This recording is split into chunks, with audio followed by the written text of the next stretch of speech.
el hombre absurdo. Si Stavrogin cree, no cree que crea. Si no cree, no cree que no crea. Dostoyevsky, Los poseídos. Mi campo, dice Goethe, es el tiempo.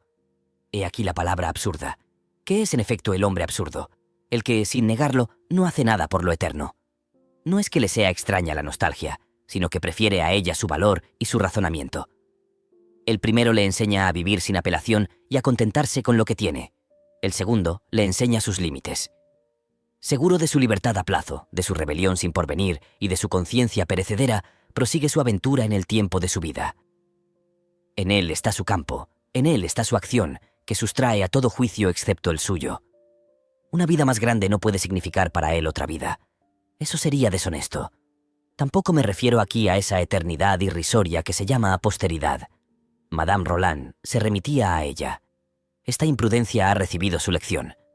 La posteridad cita de buena gana esa frase, pero se olvida de juzgarla. Madame Roland es indiferente para la posteridad. No se puede disertar sobre la moral. He visto a personas obrar mal con mucha moral y compruebo todos los días que la honradez no necesita reglas.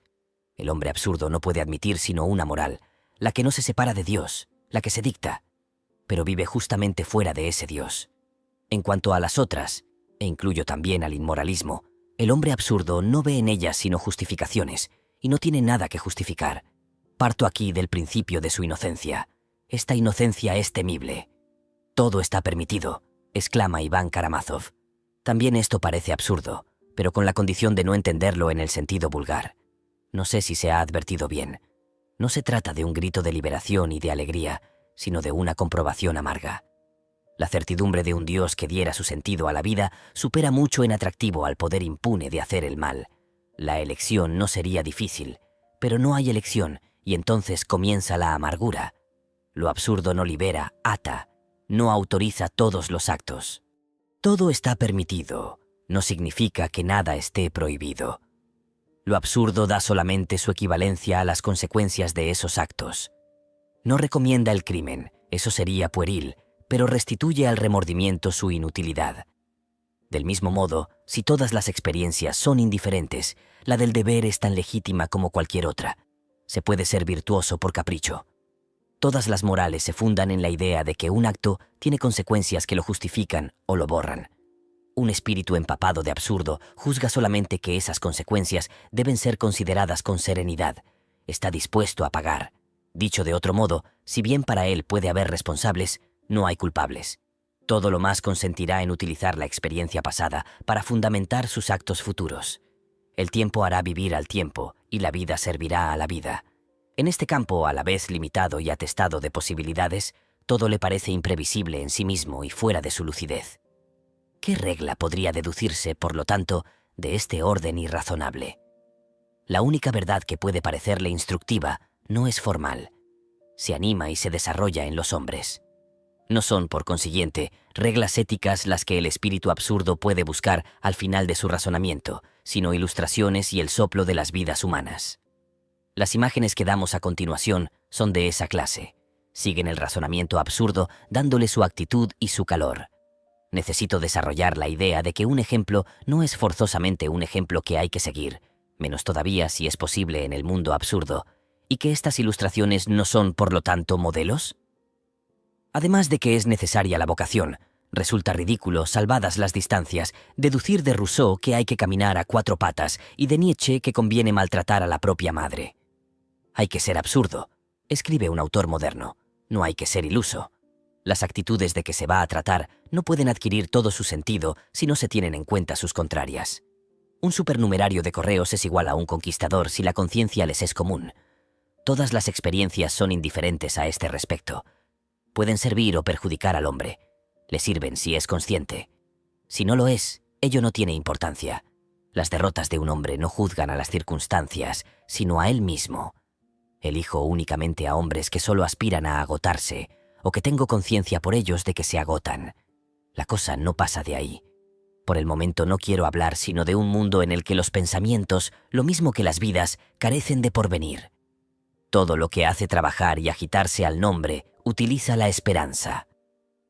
El único pensamiento que no es mentiroso es, por lo tanto, un pensamiento estéril. En el mundo absurdo, el valor de una noción o de una vida se mide por su infecundidad. El donjuanismo. Si bastase con amar, las cosas serían demasiado sencillas. Cuanto más se ama, tanto más se consolida lo absurdo. No es por falta de amor por lo que don Juan va de mujer en mujer.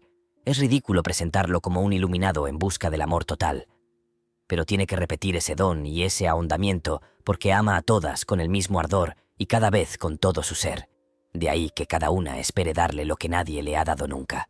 Ellas se engañan profundamente cada vez y solo consiguen hacerle sentir la necesidad de esa repetición. Por fin, exclama una de ellas, te he dado el amor. ¿Sorprenderá que don Juan se ría de ella? ¿Por fin? Dice, no, sino una vez más. ¿Por qué habría de ser necesario amar raras veces para amar mucho? ¿Don Juan es triste? No es verosímil, apenas apelaré a la crónica. Esa risa, la insolencia victoriosa, esos saltos y la afición a lo teatral son claros y alegres. Todo ser sano tiende a multiplicarse. Así le sucede a don Juan. Pero además, los tristes tienen dos motivos para estarlo. Ignoran o esperan. Don Juan sabe y no espera. Hace pensar en esos artistas que conocen sus límites, no los pasan nunca, y en ese intervalo precario en que se instala su espíritu, poseen la facilidad maravillosa de los maestros. Eso es sin duda el genio, la inteligencia que conoce sus fronteras. Hasta la frontera de la muerte física, don Juan ignora la tristeza. Desde el momento que sabe, su risa estalla y hace que se perdone todo. Era triste en la época en que esperaba. Ahora vuelve a encontrar en la boca de esa mujer el gusto amargo y reconfortante de la ciencia única. ¿Amargo? Es apenas esa imperfección necesaria que hace sensible la dicha. Es un gran error tratar de ver en don Juan a un hombre que se alimenta con el Eclesiastés, pues nada para él es vanidad, sino la esperanza en otra vida. Lo prueba, puesto que se la juega contra el cielo mismo. No le pertenece el pesar por el deseo perdido en el goce, es el lugar común de la impotencia. Eso está bien en el Fausto, quien cree en Dios lo bastante como para venderse al diablo. Para don Juan la cosa es más sencilla. El burlador de Tirso de Molina responde siempre a las amenazas del infierno. Tan largo me lo fiáis. Lo que viene después de la muerte es fútil, y qué larga serie de días para quien sabe estar vivo. Fausto reclamaba los bienes de este mundo. El desdichado solo tenía que tender la mano.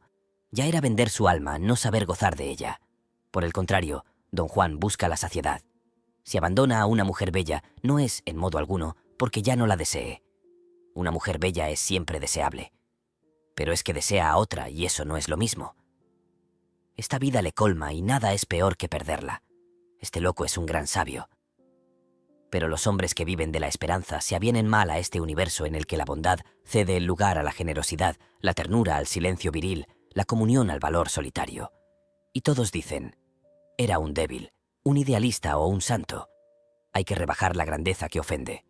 Causan bastante indignación, o esa risa cómplice que degrada lo que admira, los discursos de don Juan y esa misma frase que sirve para todas las mujeres. Pero para quien busca la cantidad de los goces, solo cuenta la eficacia. ¿Para qué complicar las contraseñas que han dado ya sus pruebas? Nadie, ni la mujer ni el hombre, las escucha, sino más bien la voz que las pronuncia. Son una regla, la convención y la cortesía. Se dicen, después de lo cual queda por hacer lo más importante. Don Juan se prepara ya para ello. ¿Por qué se ha de plantear un problema de moral? No es como el Mañara de Milós, que se condena por el deseo de ser un santo. El infierno es para él algo que se desafía. No tiene sino una respuesta para la cólera divina, y es el honor humano. «Tengo honor», dice al comendador, «y cumplo mi promesa porque soy un caballero». Pero sería un error igualmente grande considerarlo un inmoralista. Es a ese respecto como todo el mundo. Tiene la moral de su simpatía o su antipatía. No se comprende bien a don Juan, sino refiriéndose siempre a lo que simboliza vulgarmente, el seductor corriente y el mujeriego. Es un seductor ordinario, con la diferencia de que es consciente y por ello absurdo. Un seductor que se hace lúcido no cambiará por ello. Seducir es su estado. Solo en las novelas se cambia de estado o se vuelve uno mejor. Pero se puede decir que a la vez nada cambia y todo se transforma. Lo que don Juan pone en práctica es una ética de la cantidad, al contrario del santo, que tiende a la calidad. No creer en el sentido profundo de las cosas es lo propio del hombre absurdo. Recorre, estruja y quema esos rostros ardientes o maravillados. El tiempo marcha con él. El hombre absurdo es el que no se separa del tiempo. Don Juan no piensa en coleccionar mujeres. Agota su número y con ella sus probabilidades de vida. Coleccionar es ser capaz de vivir del pasado propio. Pero él rechaza la añoranza, esa otra forma de la esperanza. No sabe contemplar los retratos. ¿Es, por lo tanto, egoísta? A su manera, sin duda. Pero también a este respecto hay que entenderse. Existen los que han nacido para vivir y los que han nacido para amar. Por lo menos don Juan lo diría de buena gana, pero podría elegir mediante una abreviación, pues el amor de que se habla aquí está adornado con las ilusiones de lo eterno. Todos los especialistas de la pasión nos lo dicen. No hay amor eterno si no es contrariado. No hay pasión sin lucha. Semejante amor no termina sino en la última contradicción, que es la muerte. Hay que ser Werther o nada. Hay también en esto muchas maneras de suicidarse, una de las cuales es el don total y el olvido de la propia persona. Don Juan, tanto como cualquier otro, sabe que eso puede ser conmovedor, pero es uno de los pocos enterados de que lo importante no es eso. Sabe también que aquellos a quienes un gran amor aparta de toda vida personal se enriquecen, quizá, pero empobrecen seguramente a los elegidos por su amor. Una madre, una mujer apasionada, tiene necesariamente el corazón seco, pues está apartado del mundo. Un solo sentimiento, un solo ser, un solo rostro, pero todo está devorado. Es otro amor el que conmueve a don Juan, y este es liberador. Trae consigo todos los rostros del mundo, y su estremecimiento se debe a que se sabe perecedero. Don Juan ha elegido no ser nada. Para él se trata de ver claro. No llamamos amor a lo que nos liga a ciertos seres, sino por referencia a una manera de ver colectiva y de la que son responsables los libros y las leyendas. Pero yo no conozco del amor sino esa mezcla de deseo, ternura e inteligencia que me une a tal ser. Este compuesto no es el mismo para tal otro. No tengo derecho a dar el mismo nombre a todas esas experiencias. Ello dispensa de realizarlas con los mismos gestos. El hombre absurdo multiplica también a este respecto lo que no puede unificar. Así descubre una nueva manera de ser que le libera por lo menos tanto como libera a quienes se le acercan. No hay más amor generoso que el que se sabe al mismo tiempo pasajero y singular. Todas estas muertes y todos estos renacimientos constituyen para don Juan la gavilla de su vida. Es la manera que tiene de dar y de hacer vivir. Dejo que se juzgue si se puede hablar de egoísmo. Pienso ahora en todos los que quieren absolutamente que don Juan sea castigado, no solo en otra vida, sino también en esta. Pienso en todos esos cuentos, esas leyendas y esas risas sobre don Juan envejecido. Pero don Juan está ya preparado para ello. Para un hombre consciente no constituyen una sorpresa la vejez y lo que ella presagia. Precisamente, no es consciente sino en la medida en que no se oculta el horror. Había en Atenas un templo consagrado a la vejez. Llevaban a él a los niños. En cuanto a don Juan, cuanto más se ríe de él, tanto más se acusa su figura. Rechaza con ello la que le prestaron los románticos. Nadie quiere reírse de ese don Juan torturado y lastimoso. Se le compadece. ¿Le redimirá el cielo? Pero no se trata de eso. En el universo que entrevé don Juan está comprendido también el ridículo. Él consideraría normal que se le castigase. Es la regla del juego, y su generosidad consiste, justamente, en que ha aceptado toda la regla del juego. Pero sabe que tiene razón y que no puede tratarse de castigo. Un destino no es una sanción. Ese es su crimen, y se comprende que los hombres de lo eterno deseen que se le castigue. Ha adquirido una ciencia sin ilusiones que niega todo lo que ellos profesan. Amar y poseer, conquistar y agotar es su manera de conocer.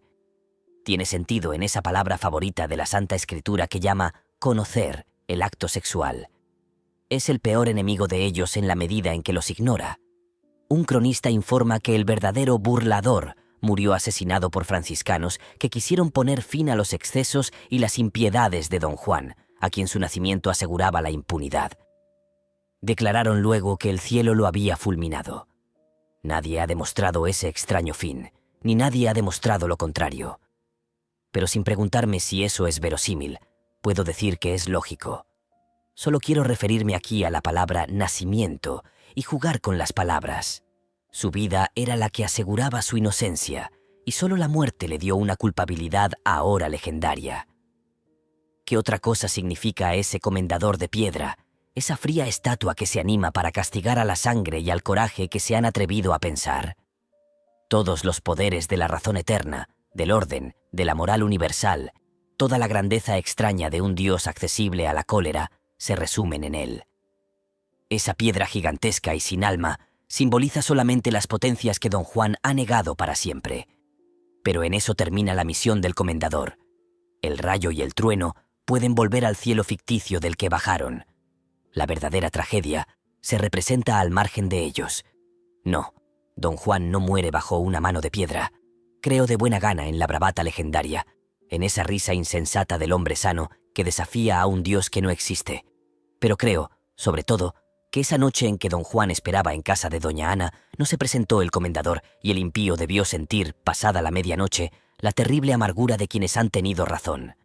Acepto más de buena gana todavía el relato de su vida que, para terminar, le hace sepultarse en un convento. No es que el aspecto edificante de la historia pueda ser considerado verosímil. ¿Qué refugio podía pedir a Dios?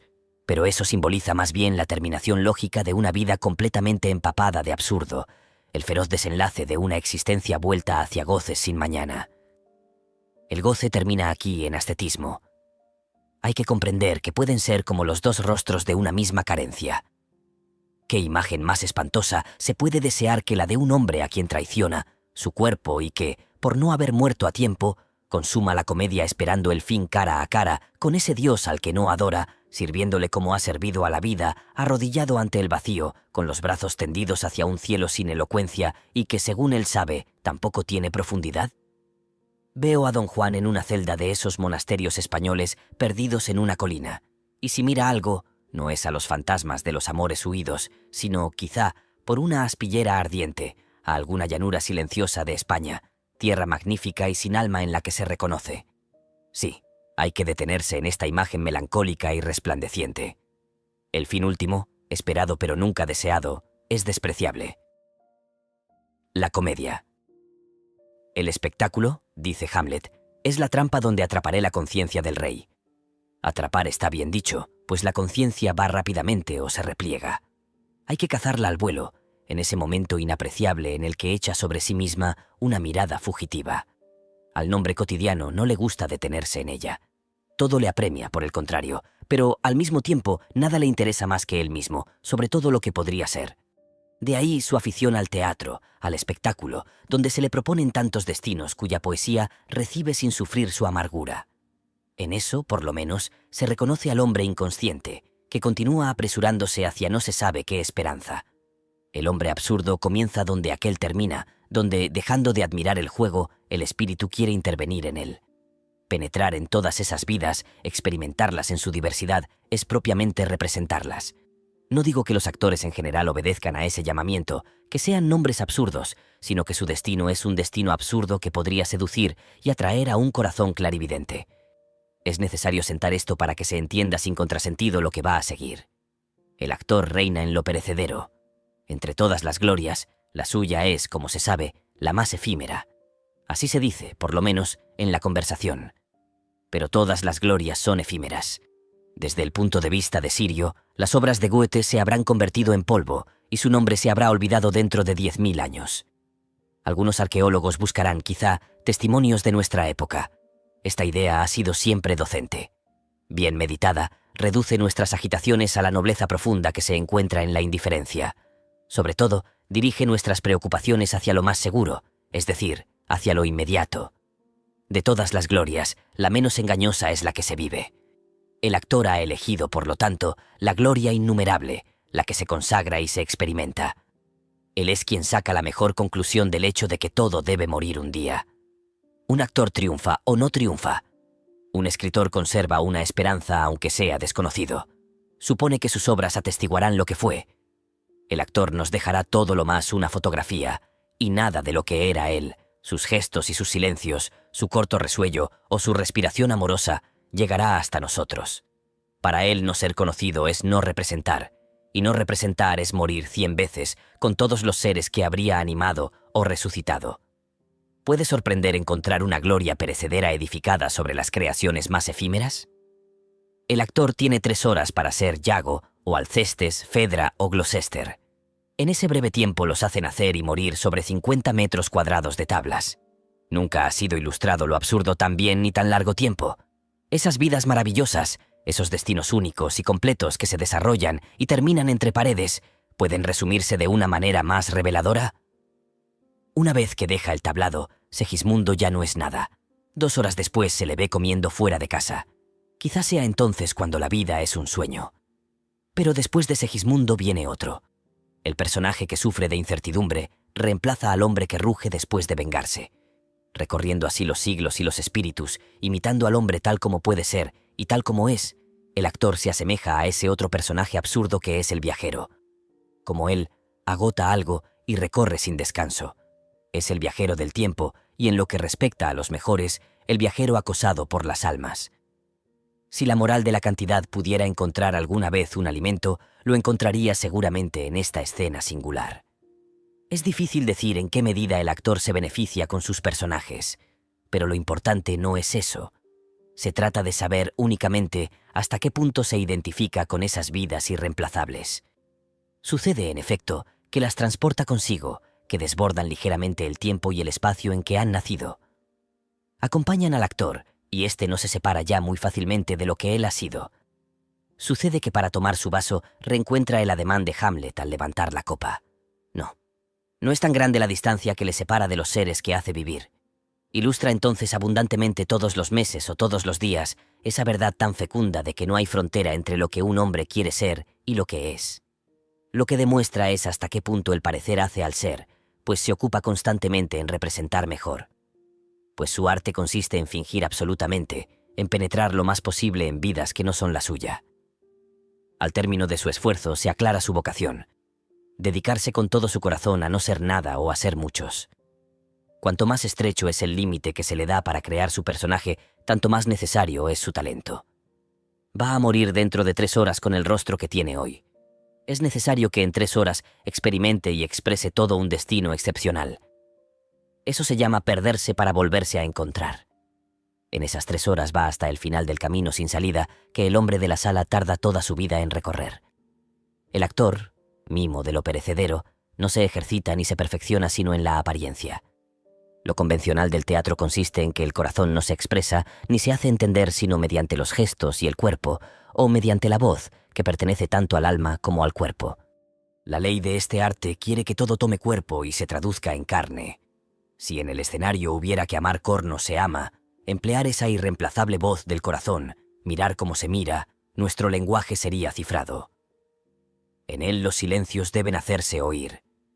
El amor alza el tono y la inmovilidad misma se hace espectacular. El cuerpo es rey. No es teatral el que quiere serlo, y esta palabra desacreditada erróneamente abarca toda una estética y toda una moral.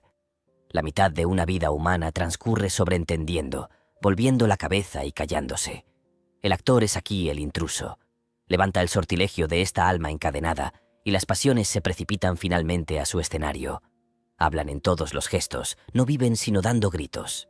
Así, el actor compone sus personajes para ostentarlos. Los dibuja o los esculpe, se introduce en su forma imaginaria y da a sus fantasmas su sangre. No es necesario decir que me refiero al gran teatro, al que da al actor la ocasión de cumplir su destino enteramente físico. Véase a Shakespeare. En este teatro del primer movimiento son los furores del cuerpo los que dirigen la danza. Lo explican todo. Sin ellos todo se derrumbaría. El rey Lear no iría nunca a la cita que le da la locura sin el gesto brutal que destierra a Cordelia y condena a Edgar. Por lo tanto, es justo que esta tragedia se desarrolle bajo el signo de la demencia. Las almas se entregan a los demonios y a su zarabanda. No hay menos de 4 locos, uno por oficio, otro por voluntad y los 2 últimos por tormento. 4 cuerpos desordenados, 4 rostros indecibles de una misma condición. La escala misma del cuerpo humano es insuficiente. Con la máscara y los coturnos, el maquillaje que reduce y acusa el rostro en sus elementos esenciales, el vestido que exagera y simplifica, este universo lo sacrifica todo a la apariencia y no está hecho sino para el ojo. En virtud de un milagro absurdo, es el cuerpo el que sigue proporcionando el conocimiento. Nunca comprendería yo bien a Yago si no lo representase. Por mucho que le oiga, no lo capto sino en el momento en que lo veo. Por consiguiente, el actor tiene la monotonía, la silueta única, obsesionante, a la vez extraña y familiar del personaje absurdo que pasea a través de todos sus protagonistas. También en eso la gran obra teatral sirve a esa unidad de tono. En eso es en lo que el actor se contradice. Es el mismo y, no obstante, tan diverso, tantas almas resumidas por un solo cuerpo. Pero es la contradicción absurda misma este individuo que quiere alcanzarlo todo y vivirlo todo, esta inútil tentativa, esta obstinación sin alcance. Lo que se contradice siempre se une, no obstante, en él. Se halla en ese lugar en que el cuerpo y el espíritu se unen y se aprietan, en que el segundo, cansado de sus fracasos, se vuelve hacia su aliado más fiel. Y benditos sean aquellos, dice Hamlet, cuya sangre y cuyo juicio se mezclan tan curiosamente que no son una flauta en la que el dedo de la fortuna hace sonar el agujero que le place. ¿Cómo no iba a condenar la Iglesia semejante ejercicio en el actor? Repudiaba ella en este arte la multiplicación herética de las almas, la orgía de emociones, la pretensión escandalosa de un espíritu que se niega a no vivir más que un destino y se precipita en todas las intemperancias. Ella proscribía en ellos esa afición al presente y ese triunfo de Proteo, que son la negación de todo lo que ella enseña.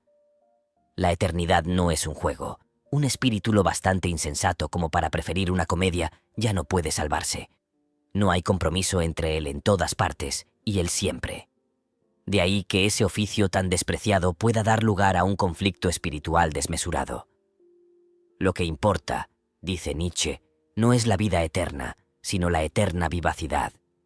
Todo el drama está, en efecto, en esta elección. Adriana Lecouvreur, en su lecho de muerte, quería confesarse y comulgar, pero se negó a renunciar a su profesión. Perdió con ello el beneficio de la confesión. ¿Qué era eso, en efecto, sino ponerse contra Dios en defensa de su propia pasión profunda? Y esa mujer agonizante, al negarse con lágrimas en los ojos a renegar del que llamaba su arte, dio pruebas de una grandeza que jamás alcanzó en la escena. Fue su papel más hermoso y el más difícil de representar. Elegir entre el cielo y una fidelidad irrisoria, preferirse a la eternidad o abismarse en Dios es la tragedia secular en la que hay que estar en su sitio. Los comediantes de la época sabían que estaban excomulgados. Ingresar en la profesión era elegir el infierno, y la Iglesia los consideraba como sus peores enemigos. Algunos literatos se indignan. ¿Cómo negar a Molière los últimos sacramentos? Pero eso era justo y sobre todo para él, que murió en escena y termina bajo el disfraz una vida enteramente dedicada a la dispersión. A propósito de él, se invoca al genio que lo excusa todo. Pero el genio no excusa nada, justamente porque se niega a hacerlo. El actor sabía, por lo tanto, el castigo que se le prometía. Pero ¿qué sentido podían tener tan vagas amenazas en comparación con el último castigo que le reservaba la vida misma? Era este el que sentía de antemano y aceptaba completamente. Para el actor, lo mismo que para el hombre absurdo, una muerte prematura es irreparable. Nada puede compensar la suma de los rostros y los siglos que de no ser por ella habría recorrido. Pero, de todos modos, se trata de morir. Pues el actor está, sin duda, en todas partes, pero el tiempo lo arrastra también y ejerce efecto en él. Basta un poco de imaginación para sentir lo que significa un destino de actor. Este compone y enumera sus personajes en el tiempo. También aprende a dominarlos en el tiempo. Cuantas más vidas diferentes ha vivido, tanto más se separa de ellas. Llega un tiempo en que hay que morir en la escena y en el mundo. Lo que ha vivido está frente a él. Lo ve claramente. Siente lo que tiene esa aventura de desgarrador e irreemplazable. Sabe, y ahora puede morir. Hay asilos para los comediantes viejos. La conquista. No, dice el conquistador, no creáis que para amar la acción haya tenido que desaprender a pensar. Por el contrario, puedo definir perfectamente lo que creo, pues lo creo con fuerza y lo veo con una visión cierta y clara.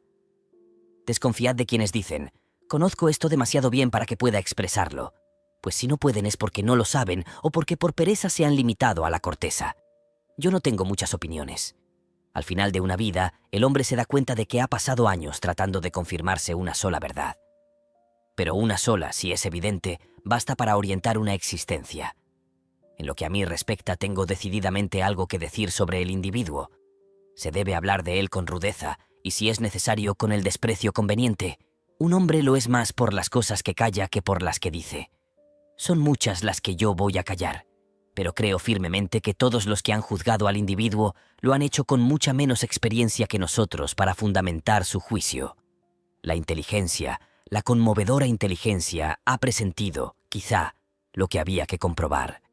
Pero la época, sus ruinas y su sangre nos llenan de evidencias. A los pueblos antiguos, y también a los más recientes hasta nuestra era maquinal, les era posible parangonar las virtudes de la sociedad y del individuo, averiguar cuál de ellos debía servir al otro. Eso era posible, ante todo, en virtud de esa aberración tenaz del corazón del hombre, según la cual los seres fueron puestos en el mundo para servir o para ser servidos. Eso era aún posible, porque ni la sociedad ni el individuo habían mostrado toda su habilidad. He visto a personas agudas maravillarse ante las obras de arte de los pintores holandeses nacidos durante las sangrientas guerras de Flandes, conmoverse ante las oraciones de los místicos silesianos formados en la guerra espantosa de los 30 años. Los valores eternos sobrenadan, ante sus ojos asombrados, por encima de los tumultos seculares. Pero el tiempo ha corrido desde entonces. Los pintores actuales carecen de esa serenidad. Aunque en el fondo tengan el corazón que necesita el Creador, quiero decir, un corazón seco, no les sirve de nada, pues todo el mundo, y el santo mismo, está movilizado. Esto es, quizá, lo que he sentido más profundamente. Con cada forma abortada en las trincheras, con cada rasgo, metáfora o plegaria triturados por la metralla, lo eterno pierde una partida. Consciente de que no puedo separarme de mi época, he decidido formar cuerpo con ella. Por eso, si hago tanto caso del individuo, es porque me parece irrisorio y humillado. Porque sé que no hay causas victoriosas, me gustan las causas perdidas. Estas exigen un alma entera, igual en su derrota como en sus victorias pasajeras. Para quien se siente solidario con el destino de este mundo, el choque de las civilizaciones tiene algo de angustioso. Yo he hecho mía esa angustia al mismo tiempo que he querido jugar en ella mi partida. Entre la historia y lo eterno, he elegido la historia, porque me gustan las certidumbres. De ella por lo menos estoy seguro. ¿Y cómo negar esta fuerza que me aplasta? Llega siempre un tiempo en que hay que elegir entre la contemplación y la acción. Eso se llama hacerse un hombre. Esos desgarramientos son espantosos, pero para un corazón orgulloso no puede haber término medio. Existe Dios o el tiempo, esta cruz o esta espada. Este mundo tiene un sentido más alto que supera a sus agitaciones, o nada es cierto sino esas agitaciones. Hay que vivir con el tiempo y morir con él o sustraerse a él para una vida más grande. Sé que se puede transigir y que se puede vivir en el siglo y creer en lo eterno. Eso se llama aceptar. Pero me opongo a este término y quiero todo o nada. Si elijo la acción, no se crea que la contemplación es para mí una tierra desconocida. Pero no puede dármelo todo y, privado de lo eterno, quiero aliarme con el tiempo. No quiero tener en cuenta la nostalgia ni la amargura, y lo único que quiero es ver con claridad. Te lo digo. Mañana te movilizarán.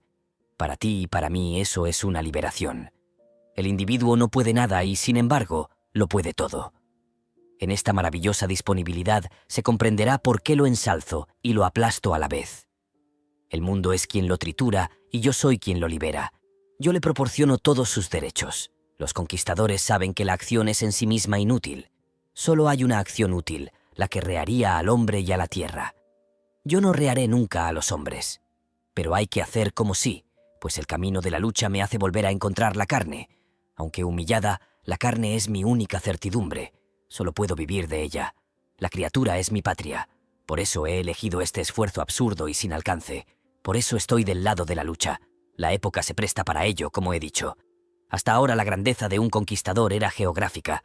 Se medía por la extensión de los territorios vencidos. Por algo ha cambiado de sentido la palabra y ya no designa al general vencedor.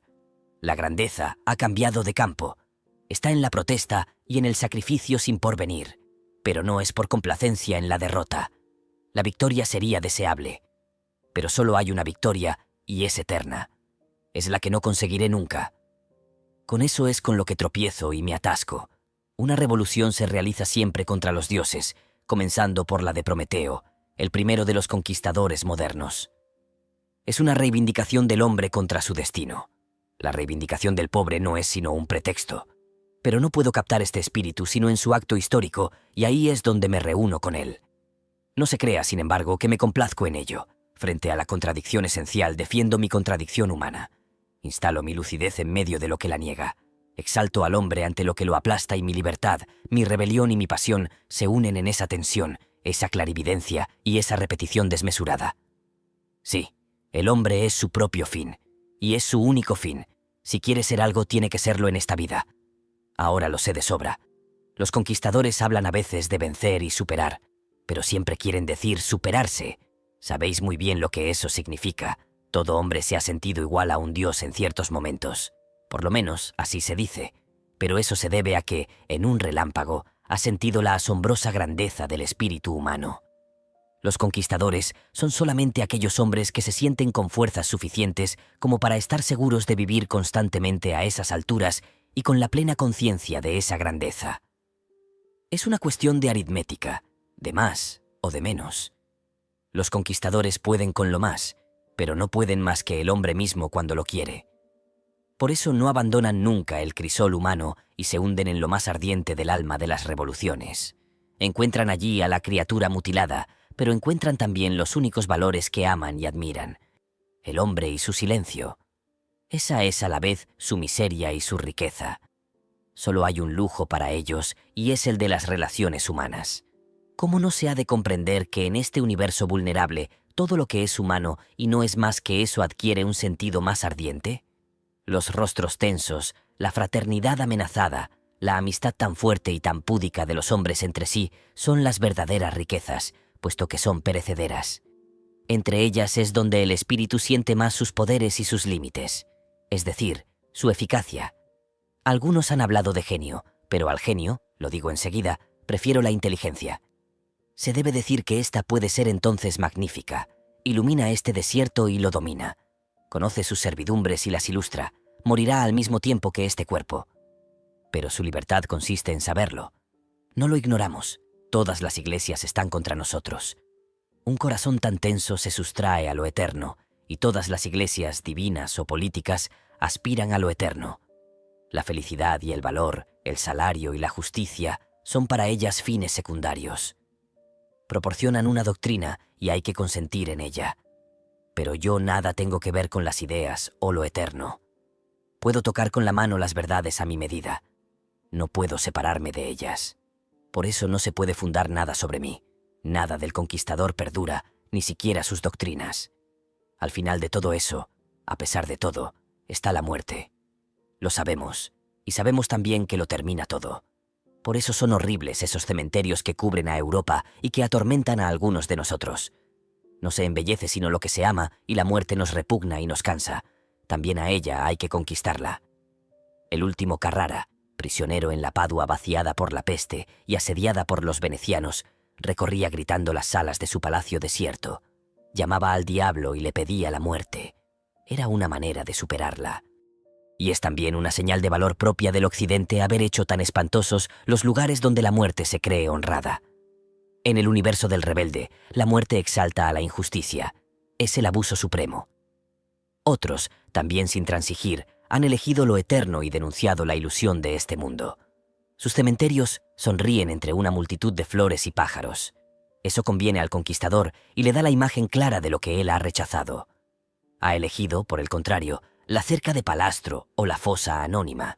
Los mejores entre los hombres de lo eterno se sienten a veces presa de un espanto lleno de consideración y de piedad ante espíritus que pueden vivir con semejante imagen de su muerte. Sin embargo, esos hombres sacan de ella su fuerza y su justificación. Nuestro destino está frente a nosotros y lo desafiamos, menos por orgullo que por la conciencia que tenemos de nuestra condición intrascendente. También nosotros nos compadecemos a veces de nosotros mismos. Es la única compasión que nos parece aceptable, un sentimiento que quizá no comprendáis y que os parece poco viril. Sin embargo, lo experimentan los más audaces de entre nosotros. Pero nosotros llamamos viriles a los lúcidos y no queremos una fuerza que se separe de la clarividencia. Diremos una vez más que estas imágenes no proponen moralejas ni implican juicios. Son diseños. Simbolizan únicamente un estilo de vida. El amante, el comediante o el aventurero encarnan lo absurdo, pero también, si lo quieren, el casto, el funcionario o el presidente de la República. Basta con saber y no ocultar nada. En los museos italianos se encuentran a veces pequeñas pantallas pintadas que el sacerdote mantenía ante la vista de los condenados para ocultarles el cadalso. El salto en todas sus formas, la precipitación a lo divino o a lo eterno, el abandono a las ilusiones de lo cotidiano o de la idea son otras tantas pantallas que ocultan lo absurdo. Pero hay funcionarios sin pantalla y quiero hablar de ellos. He elegido a los más extremados. En esa situación lo absurdo les da un poder real. Es cierto que esos príncipes no tienen reino, pero tienen sobre los otros la segura ventaja de saber que todos los reinos son ilusorios. Saben, eso constituye toda su grandeza, y es inútil que se quiera hablar a su respecto de desdicha oculta o de las cenizas de la desilusión. Estar privado de esperanza no es desesperar. Las llamas de la tierra valen tanto como los perfumes celestes. Ni yo ni nadie podemos juzgarlos aquí. No tratan de ser mejores, sino de ser consecuentes. Si la palabra sabio se aplica al hombre que vive de lo que tiene, sin especular sobre lo que no tiene, esos son hombres sabios. Uno de ellos, conquistador, pero del espíritu. Don Juan, pero del conocimiento. Comediante, pero de la inteligencia, lo sabe mejor que nadie. No se merece en modo alguno un privilegio en la tierra y en el cielo cuando se ha llevado la querida y pequeña mansedumbre de carnero hasta la perfección. No por ello se deja de seguir siendo, en el mejor caso, un querido carnerito ridículo con cuernos y nada más, aun admitiendo que no se reviente de vanidad y que no se provoque el escándalo con sus actitudes de juez. En todo caso, era necesario restituir al razonamiento absurdo rostros más ardientes. La imaginación puede añadirle otros muchos, fijados en el tiempo y el destierro, que saben también vivir de acuerdo con un universo sin porvenir y sin debilidad. Este mundo absurdo y sin Dios se puebla entonces con hombres que piensan con claridad y ya no esperan. Y todavía no he hablado del más absurdo de los personajes, que es el creador. La creación absurda. Filosofía y novela. Todas estas vidas mantenidas en el aire avaro de lo absurdo no podrían sostenerse sin algún pensamiento profundo y constante que las anime con su fuerza. También en esto solo puede tratarse de un singular sentimiento de fidelidad. Se ha visto a hombres conscientes cumplir su tarea en medio de las guerras más estúpidas sin creerse en contradicción. Es que se trataba de no eludir nada. Hay una felicidad metafísica en la defensa de la absurdidad del mundo. La conquista o el juego, el amor innumerable, la rebelión absurda son homenajes que el hombre tributa a su dignidad en una campaña en la que está vencido de antemano. Se trata solamente de ser fiel a la regla del combate. Este pensamiento puede bastar para alimentar a un hombre.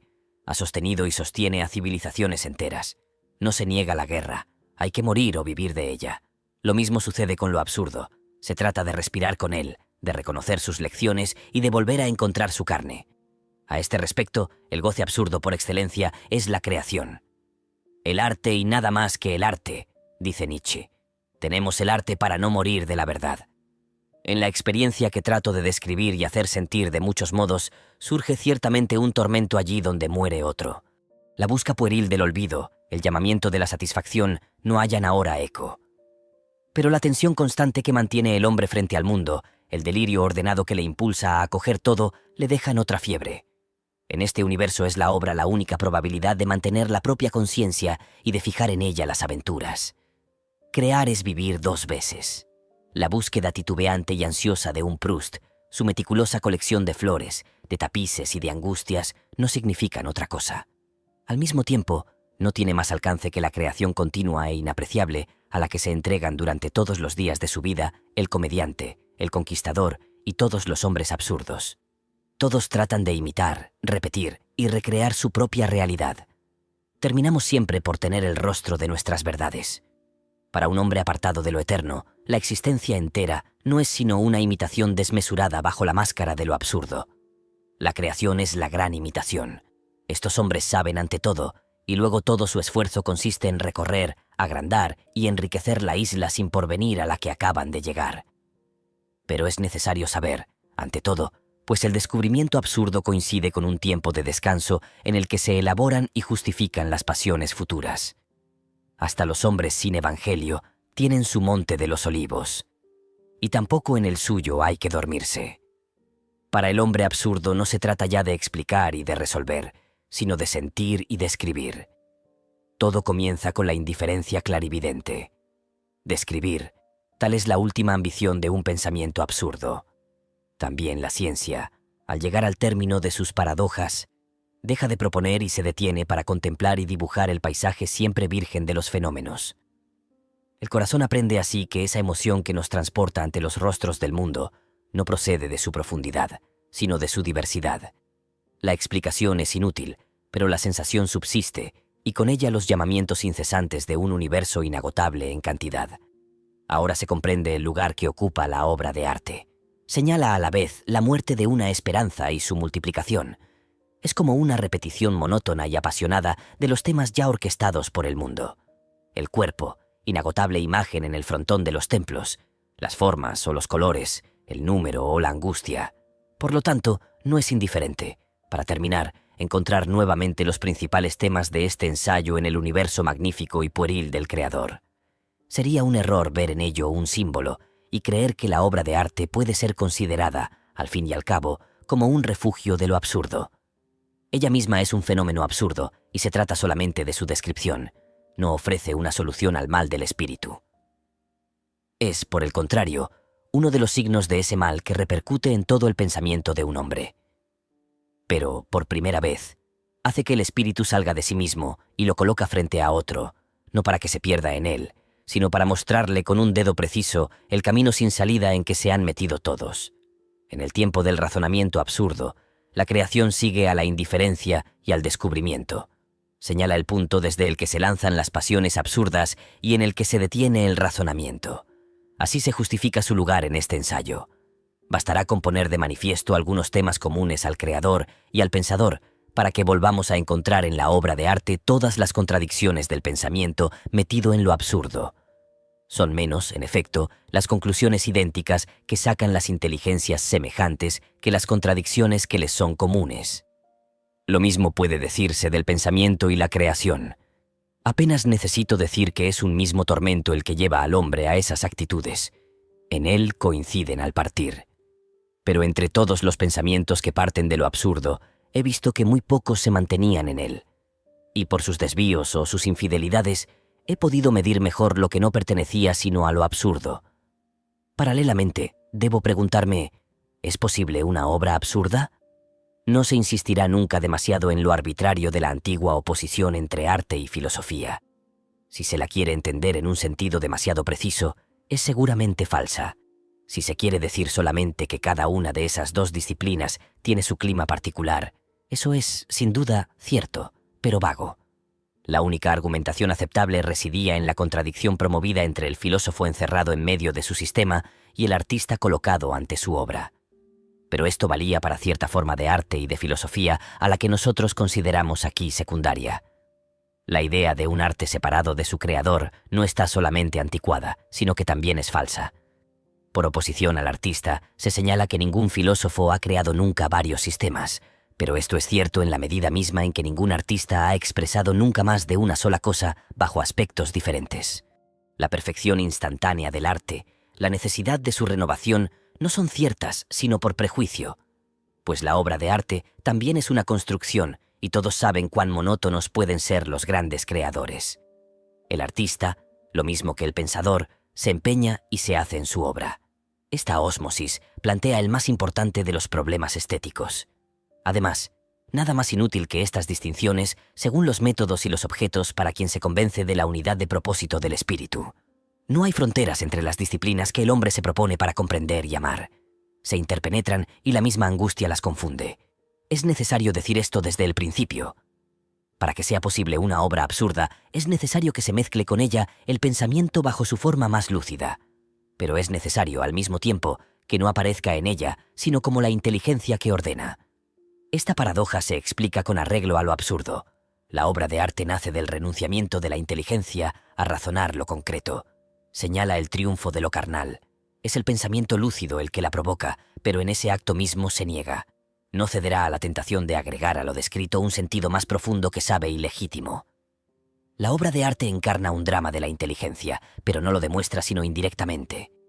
La obra absurda exige un artista consciente de estos límites y un arte en el que lo concreto solo se describa a sí mismo. No puede ser el fin, el sentido y el consuelo de una vida. Crear o no crear no cambia nada. El creador absurdo no se atiene a su obra. Podría renunciar a ella. Renuncia a ella algunas veces. Le basta con una abisinia.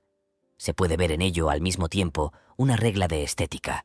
La verdadera obra de arte está hecha siempre a la medida del hombre. Es esencialmente la que dice menos.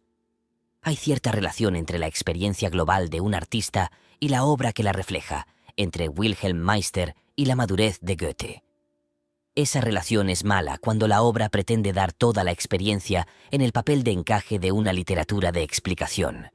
Esa relación es buena cuando la obra no es sino un trozo tallado en la experiencia, una faceta del diamante en que el brillo interior se resume sin limitarse. En el primer caso, hay exceso de carga y pretensión a lo eterno. En el segundo, obra fecunda a causa de todo un supuesto de experiencia cuya riqueza se adivina. Para el artista absurdo, el problema consiste en adquirir esa mundología que supera a la desenvoltura. Y al final, el gran artista, bajo este clima, es ante todo un gran viviente si se entiende que vivir es tanto sentir como reflexionar. La obra encarna, por lo tanto, un drama intelectual. La obra absurda ilustra la renuncia del pensamiento a sus prestigios y su resignación a no ser ya más que la inteligencia que hace funcionar las apariencias y que cubre con imágenes lo que no tiene razón. Si el mundo fuese claro, no existiría el arte. No hablo ahora de las artes de la forma o del color, en las que solo reina la descripción en su espléndida modestia. La expresión comienza donde termina el pensamiento. Esos adolescentes de ojos vacíos que pueblan los templos y los museos tienen su filosofía traducida a gestos.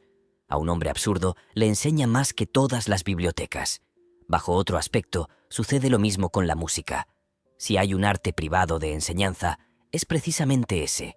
Está demasiado próximo a las matemáticas para no haber tomado de ellas su carácter gratuito.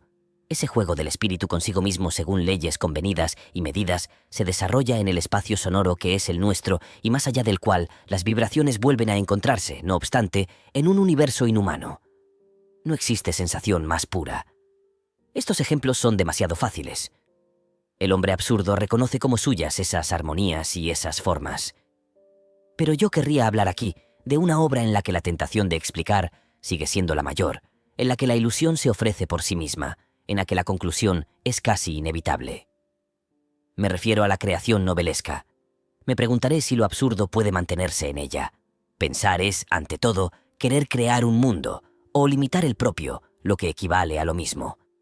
Es partir del desacuerdo fundamental que separa al hombre de su experiencia para encontrar un terreno de armonía conforme a su nostalgia, un universo encorsetado con razones o aclarado por analogías que permitan resolver el divorcio insoportable. El filósofo, aunque sea Kant, es creador. Tiene sus personajes, sus símbolos y su acción secreta. Tiene sus desenlaces. A la inversa, la preeminencia lograda por la novela con respecto a la poesía y el ensayo representa únicamente, y a pesar de las apariencias, una mayor intelectualización del arte. Entendámonos, se trata sobre todo de las más grandes. La fecundidad y la grandeza de un género se miden con frecuencia por sus desperdicios. El número de malas novelas no debe hacer olvidar la grandeza de las mejores. Estas, justamente, llevan consigo su universo. La novela tiene su lógica, sus razonamientos, su intuición y sus postulados. Tiene también sus exigencias de claridad. La oposición clásica de que hablaba más arriba se justifica menos todavía en este caso particular. Valía en la época en que era fácil separar a la filosofía de su autor. En la actualidad, cuando el pensamiento no aspira ya a lo universal, cuando su mejor historia sería la de sus arrepentimientos, sabemos que el sistema, cuando es válido, no se separa de su autor. La ética misma, en uno de sus aspectos, no es sino una larga y rigurosa confidencia. El pensamiento abstracto encuentra por fin su apoyo carnal, y del mismo modo, los juegos novelescos del cuerpo y de las pasiones se ordenan un poco más con arreglo a las exigencias de una visión del mundo. Ya no se cuentan historias, se crea el universo propio. Los grandes novelistas son novelistas filósofos, es decir, lo contrario de escritores de tesis. Así lo son Balzac, Sade, Melville, Stendhal, Dostoyevsky, Proust, Malraux, Kafka, por no citar más que algunos. Pero justamente, el hecho de que hayan preferido escribir con imágenes más bien que con razonamientos revela cierta idea, que les es común, de la inutilidad de todo principio de explicación y convencida del mensaje de enseñanza de la apariencia sensible. Consideran que la obra es al mismo tiempo un fin y un principio. Es el resultado de una filosofía con frecuencia inexpresada, su ilustración y su coronamiento. Pero no es completa sino por los subentendidos de esa filosofía. Justifica, en fin, esta variante de un tema antiguo. que un poco de pensamiento aleja de la vida, pero mucho lleva a ella. Como es incapaz de sublimar lo real, el pensamiento se limita a imitarlo. La novela de que tratamos es el instrumento de este conocimiento a la vez relativo e inagotable, tan parecido al del amor. La creación novelesca tiene del amor el asombro inicial y la rumia fecunda. Tales son, por lo menos, los prestigios que le reconozco al comienzo. Pero también se los reconocía a esos príncipes del pensamiento humillado, cuyos suicidios pude contemplar luego. Lo que me interesa, justamente, es conocer y describir la fuerza que les hace volver al camino común de la ilusión. El mismo método me servirá ahora, por lo tanto. Haberlo empleado ya me servirá para abreviar mi razonamiento y resumirlo enseguida con un ejemplo concreto. Quiero saber si, una vez que se acepta vivir sin apelación, se puede consentir también en trabajar y crear sin apelación, y cuál es la ruta que lleva a esas libertades. Quiero librar a mi universo de sus fantasmas y poblarlo solamente con las verdades carnales cuya presencia no puedo negar. Puedo hacer una obra absurda, elegir la actitud creadora a otra cualquiera. Pero para que una actitud absurda siga siéndolo, debe permanecer consciente de su gratuidad. Lo mismo sucede con la obra. Si en ella no se respetan los mandamientos de lo absurdo, si no ilustra el divorcio y la rebelión, si consagra las ilusiones y suscita la esperanza, ya no es gratuita. Ya no puedo separarme de ella. Mi vida puede encontrar en ella un sentido, y eso es irrisorio. No es ya ese ejercicio de desapego y de pasión que consume el esplendor y la inutilidad de una vida de hombre. En la creación la tentación de explicar es más fuerte. ¿Se puede superar esa tentación? En el mundo ficticio, en el que la conciencia del mundo real es más fuerte, ¿puedo permanecer fiel a lo absurdo sin consagrarme al deseo de concluir? Son otras tantas preguntas que deben encararse en un último esfuerzo. Se ha comprendido ya lo que significaban. Son los últimos escrúpulos de una conciencia que teme abandonar su primera y difícil enseñanza al precio de una última ilusión. Lo que vale para la creación, considerada como una de las actitudes posibles para el hombre consciente de lo absurdo, vale para todos los estilos de vida que se le ofrecen. El conquistador o el actor, el creador o Don Juan, pueden olvidar que su ejercicio de vivir no se podría realizar sin la conciencia de su carácter insensato. Se acostumbra uno muy pronto. Se quiere ganar dinero para vivir feliz, y todo el esfuerzo y lo mejor de una vida se concentran en ganar ese dinero. Se olvida la felicidad, se toma el medio por el fin. Asimismo, todo el esfuerzo del conquistador deriva hacia la ambición que no era sino un camino hacia una vida más grande. Don Juan, por su parte, va a aceptar también su destino, a satisfacerse con esa existencia cuya grandeza no vale sino por la rebelión. Para el uno es la conciencia, para el otro, la rebelión. En ambos casos ha desaparecido lo absurdo. Tan tenaz es la esperanza en el corazón humano. Los hombres más despojados terminan a veces aceptando la ilusión. Esta aprobación dictada por la necesidad de paz es la hermana interior del consentimiento existencial. Hay, por lo tanto, dioses de luz e ídolos de barro. Pero es el camino medio que lleva a los rostros del hombre lo que se trata de encontrar. Hasta aquí son los fracasos de la exigencia absurda los que nos han informado mejor sobre lo que ella es. De la misma manera, nos bastará para estar prevenidos con advertir que la creación novelesca puede ofrecer la misma ambigüedad que ciertas filosofías. Por lo tanto, puedo elegir como ejemplo una obra en la que se reúna todo lo que indica la conciencia de lo absurdo, cuyo comienzo sea claro y el clima lúcido. Sus consecuencias nos instruirán. Si lo absurdo no es respetado en ella, sabremos a través de qué sesgo se ha introducido la ilusión. Un ejemplo concreto, un tema, una fidelidad de creador bastarán entonces. Se trata del mismo análisis que ya ha sido hecho más largamente.